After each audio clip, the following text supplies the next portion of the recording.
Ara responc les preguntes del procés de creació. Quan va durar el procés d'escriptura d'aquesta narració? És una pregunta que em fa en Max.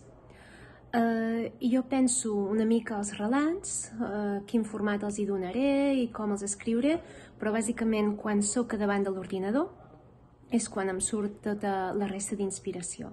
I aquí va ser fàcil, pensant en el meu avi i en possibles coses que havia viscut, doncs vaig anar escrivint, i molts dels records de quan pintava doncs són records meus, o sigui que em va ser molt fàcil anar narrant coses que jo recordava.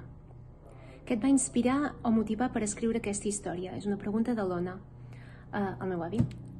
El meu avi doncs, va ser la font d'inspiració i és la figura totalment real que poso en aquest relat. Quan vas començar a escriure i com en vas aprendre? Anna. Jo llegia molt. Molt. De fet, m'amagava a llocs per tal de poder llegir i imbuir-me en el meu món de lectura.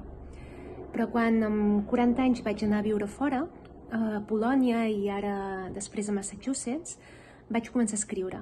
La meva àvia tenia Alzheimer i vaig pensar que si escrivia, els seus records no els oblidaria.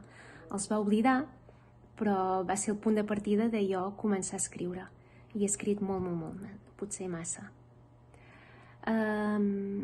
Aquest text fa referència a la lleva del biberó. Per què t'ha interessat aquest tema? Una pregunta de l'Arnau. Doncs això, la lleva del biberó m'ha interessat perquè el meu avi va formar part de la lleva del biberó i se'n va escapar per poc.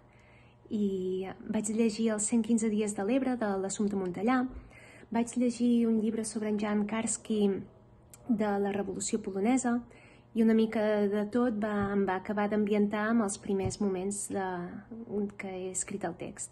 I els altres són records del meu avi.